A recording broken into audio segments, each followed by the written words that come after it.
आज हम जो प्ले डिस्कस करने जा रहे हैं उसका नाम है द क्रूसिबल। इसे लिखा है आर्थर मिलर ने। ये 1953 का प्ले है। ये मैसाचुसेट्स में सेट है। इसमें विचक्राफ्ट से रिलेटेड स्टोरी है। अब हम कैरेक्टर्स पे आते हैं। हमारा पहला कैरेक्टर है जॉन प्रॉक्टर। जॉन प्रॉक्टर एक लोकल फार्मर है। ये काफ़ी फेमस है। ये एलिजाबेथ प्रॉक्टर का हस्बैंड है। स्टोरी में इसका अफेयर एबिगेल विलियम्स के साथ हो जाता है, जिसके लिए बाद में काफ़ी गिल्टी भी रहता है। बाद में इसे अपने नाम की भी बड़ी फिक्र रहती है कि इसका नाम ख़राब ना हो जाए, इसकी जो इमेज है सोसाइटी में उस पर असर नहीं पड़ना चाहिए। एबिगेल विलियम रेवरेंड पेरिस की नीस रहती है। इसके पेरेंट्स नहीं रहते तो इसकी सारी रिस्पॉन्सिबिलिटी रेवरेंड पेरिस के ऊपर आ जाती है। एक ज़माने में ये प्रॉक्टर हाउस होल्ड की सर्वेंट रहती थी और तभी इसका अफेयर जॉन प्रॉक्टर के साथ हो जाता है। ये बात जब एलिजाबेथ को पता चलती है तो वो एबिगेल को निकाल देती है। एबिगेल बहुत स्मार्ट है, चालाक है और बहुत बड़ी झूठी है। ये हमें स्टोरी में पता चलेगा आगे। रेवरेंड जॉन हेल, ये एक विच क्राफ्ट एक्सपर्ट रहता है जिसे पेरिस की डॉटर को चेक करने के लिए बुलाया जाता है। ये विच क्राफ्ट एक्सपर्ट ज़रूर रहता है लेकिन इसे विच क्राफ्ट से बहुत नफ़रत रहती है। स्टोरी में आगे जाके ये बड़ी गिल्टी भी फील करता है क्योंकि इसको लगता है कि इसने जो डिसीजन लिया है उसकी वजह से कुछ बेगुनाह लोग फंस गए हैं। एलिजाबेथ प्रॉक्टर, ये जॉन प्रॉक्टर की वाइफ रहती है।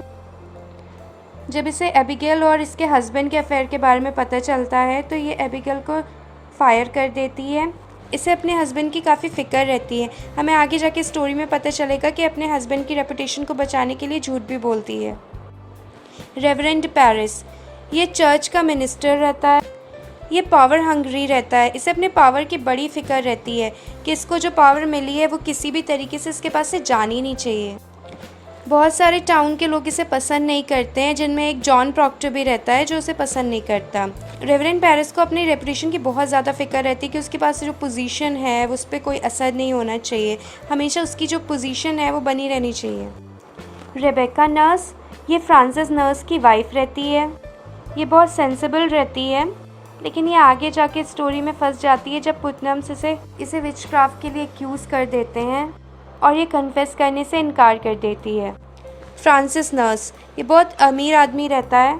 इसकी काफ़ी इज्जत की जाती है, सब लोग इसकी बहुत इज्जत करते हैं और ये पुटनम्स का एनिमी रहता है। जज डैनफोर्ड, ये डिप्यूटी गवर्नर रहता है मैसाचुसेट्स का और जो विच ट्रायल्स होंगे ये उनका जज भी रहे। उसे अपने ऊपर बड़ा यकीन रहता है कि वो जो भी कर रहा है सही कर रहा है विच क्राफ्ट के लिए। गाइल्स कोरे, ये एक बूढ़ा फार्मर रहता है। इसकी वाइफ मार्था को विच क्राफ्ट के लिए एक्यूज़ कर दिया जाता है। ये लॉ सूट्स फाइल करने के लिए बहुत फेमस रहता है। थॉमस पुटनम एक बहुत अमीर आदमी रहता है। ये फ्रांसिस नर्स से बहुत नफ़रत करता है क्योंकि एक दफ़ा फ्रांसिस नर्स ने इसके ब्रदर इन लॉ को मिनिस्टर बनने नहीं दिया था। ये विच क्राफ्ट का इस्तेमाल करता है अपनी दौलत बढ़ाने के लिए। ये क्या करता है, लोगों को झूठे केस में फंसाता है विच क्राफ्ट के लिए और उसके बाद में उनकी सारी प्रॉपर्टी लेना चाहता है। एन पुटनम थॉमस पुटनम की वाइफ रहती है। ये टोटल 8 चिल्ड्रन को बर्थ देती है लेकिन सिर्फ उसमें से रूथ बचती है। रूथ ही सर्वाइव कर पाती है और एन ये मानती है कि वो सारे जो बच्चे थे वो सुपरनैचुरल पावर्स की वजह से चले गए। रूथ पुटनम, ये थॉमस और एन की बेटी रहती है।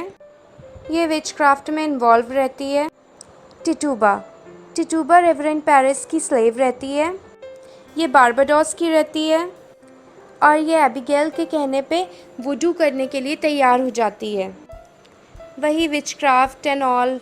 मैरी वॉरेन प्रॉक्टर की सर्वेंट रहती है और एबिगेल की ग्रुप की मेंबर भी रहती है। ये बहुत इजीली इन्फ्लुएंस हो जाती है, किसी की भी बातों में आ जाती है। ये बाद में सबको एक्सपोज करना भी चाहती है ताकि एलिजाबेथ को बचा ले वो। बेटी पेरिस रेवरेंड पेरिस की 10 ईयर ओल्ड डॉटर रहती है। ये फॉरेस्ट में बाकी लड़कियों के साथ डांस कर रही होती है, तभी पेरिस इसे पकड़ लेता है और उसके बाद ये फेंट हो जाती है। इसकी इलनेस और रूथ पुटनम की इलनेस की वजह से सारे रूमर्स विचक्राफ्ट के पूरी सिटी में फैल जाते हैं। मार्था कोरे गाइल्स कोरे की 3rd वाइफ रहती है। मार्था की रीडिंग की हैबिट की वजह से उसे अरेस्ट कर लिया जाता है विचक्राफ्ट के लिए। अब हम स्टोरी पे आते हैं। हमारी स्टोरी स्टार्ट होती है सेलेम मैसाचुसेट्स से। एक लड़कियों का ग्रुप रहता है जो कि रात को फॉरेस्ट में डांस करने लगता है और वहीं पे उनका एक लोकल मिनिस्टर रेवरेंड पेरिस उन्हें देख लेता है। उन्हीं लड़कियों में से एक पेरिस की बेटी भी रहती है, उसका नाम है बेटी। बेटी जैसे ही पेरिस को देखती है वो फेंट हो जाती है। पेरिस के घर के बाहर क्राउड इकट्ठा हो जाता है बहुत ज़्यादा और ये रूमर फैल जाता है कि विच क्राफ्ट हो रहा है टाउन में और वो सारी लड़कियां वहाँ पे विच क्राफ्ट कर रही थी। फिर रेवरेंड हेल को बुलाया जाता है। रेवरेंड हेल जो रहता है वो विच क्राफ्ट का एक्सपर्ट रहता है। पेरिस जो है वो एबिगेल विलियम से सवाल करने लगता है। एबिगेल जो है वो उन्हीं लड़कियों के ग्रुप में रहती है और वो उनकी रिंग लीडर रहती है। एबिगेल पेरिस की नीस भी रहती है। एबिगेल बोलती है पेरिस से कि उन लोग कुछ भी नहीं कर रहे थे, सिर्फ डांस कर रहे थे। और एबिगेल सब लोगों को समझा भी देती है कि कुछ भी मत बोलना, कोई भी पूछे तो यही बोल देना कि हम सिर्फ डांस कर रहे थे और कुछ नहीं कर रहे थे। पेरिस सारे लोगों को काम करने की कोशिश करता है, जितने भी क्राउड उसके घर के बाहर आ जाती है। जॉन प्रॉक्टर एंटर होता है। प्रॉक्टर एक लोकल फार्मर है। वो एबिगेल से अकेले में कुछ बात करने लगता है। उनकी बातों से हमें पता चलता है कि प्रॉक्टर और एबिगेल का अफेयर चल रहा है।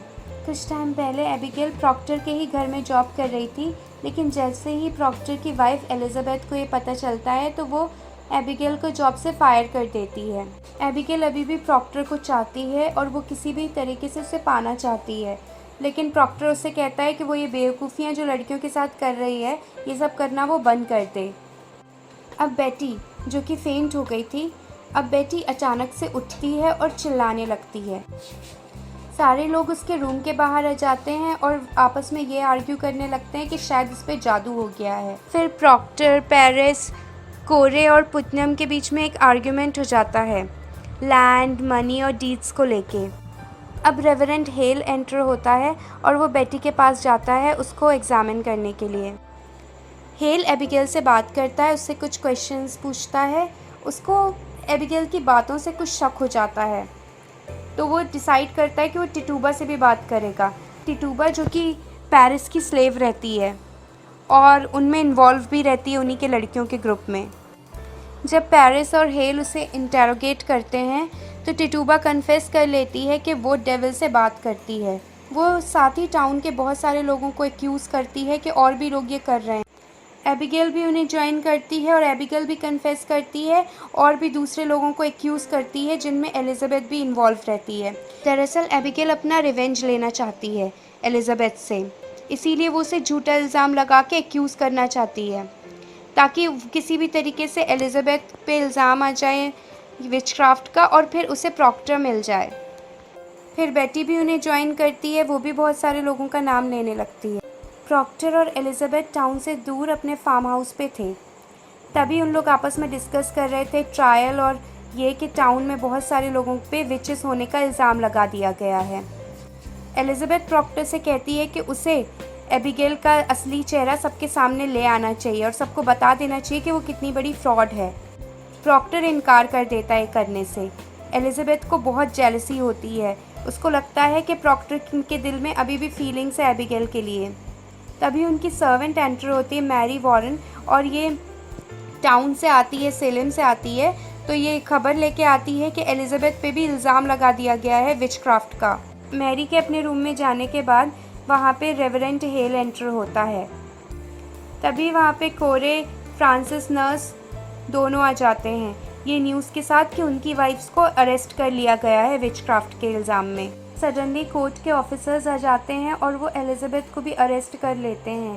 प्रॉक्टर मैरी से कहता है कि वो सेलेम जाए और एबिगेल की सच्चाई सबको बता दे। नेक्स्ट डे प्रॉक्टर मैरी को लेके कोर्ट में आ जाता है और वो बताता है कि लड़कियां झूठ बोल रही हैं सारी। उनका जो जज रहता है वो डैनफोर्थ रहता है। डैनफोर्थ को प्रॉक्टर पे शक रहता है, इसीलिए वो उससे बोलता है कि एलिजाबेथ प्रेग्नेंट है, हम उसे छोड़ देंगे कुछ टाइम के लिए ताकि वो उसे प्रॉक्टर के मोटिव्स का पता चल सके। प्रॉक्टर अभी भी कंटिन्यू करता है और बोलता है कि मैरी को साबित करने देते हैं। डैनफोर्थ मैरी को अलाउ कर देता है। मैरी कोर्ट को बताती है कि लड़कियां सारी झूठ बोल रही हैं। अब लड़कियां आती हैं वहाँ पे, वो सारा इल्ज़ाम मैरी पे डाल देते हैं कि मैरी उन पे जादू कर रही है। प्रॉक्टर कन्फेस कर लेता है कि उसका और एबिगेल का अफेयर चल रहा है और एबिगेल ये सब जेलसी में कर रही है क्योंकि वो एलिजाबेथ से जलती है। डैनफोर्थ एलिज़ाबेथ को बुलाता है और उससे पूछता है कि जो प्रॉक्टर कह रहा है क्या वो सच है।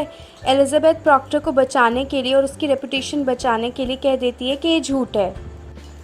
एबिगेल और सारी लड़कियां मैरी पे फिर से इल्ज़ाम लगाने लगती हैं कि वो उन पे जादू कर रही है। मैरी बहुत ज़्यादा कंफ्यूज हो जाती है और वो बहुत ज़्यादा टूट जाती है और वो प्रॉक्टर पे इल्ज़ाम लगा देती है कि प्रॉक्टर विच है। प्रॉक्टर को अरेस्ट कर लिया जाता है और हेल जो है वो प्रोसीडिंग्स छोड़ देता है, क्विट कर देता है। समर सीज़न चला जाता है, ऑटम आता है। एबिगेल जो है वो भाग जाती है पेरिस का सारा पैसा लेके। हेल जो है उसका कोर्ट से भरोसा उठ जाता है। हेल जो है वो विचेस से कहता है कि वो लोग कन्फेस कर लें, झूठ की कन्फेस कर लें अपनी ज़िंदगी बचाने के लिए, लेकिन वो लोग मना कर देती हैं। हेल एलिज़ाबेथ को समझाता है कि वो किसी भी तरीके से प्रॉक्टर को मना ले कि प्रॉक्टर कन्फेस कर ले अपनी जान बचाने के लिए। एलिज़ाबेथ प्रॉक्टर को मनाने की कोशिश करती है और प्रॉक्टर मान भी जाता है, लेकिन जब प्रॉक्टर को कहा जाता है कि वो पब्लिक में ये कन्फेशन करे तो वो मना कर देता है, वो इरादा बदल देता है। प्रॉक्टर को लगता है कि उसने इतनी साल की जो उसकी रेपुटेशन है, जो रिस्पेक्ट जो उसने अर्न किया है, वो सब एक बार में ख़राब हो जाएगा। इसीलिए प्रॉक्टर डिसाइड करता है कि वो कन्फेस नहीं करेगा और फिर प्रॉक्टर और बाकी सारे लोग पनिश हो जाते हैं और ये विच ट्रायल इनके कंक्लूजन तक पहुंच जाता है, जो कि बहुत बुरा रहता है। तो ये थी हमारी स्टोरी द क्रूसिबल। प्लीज़ मेरे चैनल को सब्सक्राइब करें और वीडियो लाइक करें, और आप भी अगर कोई नॉवेल सजेस्ट करना चाहते हैं तो आप कमेंट करें। Thank you.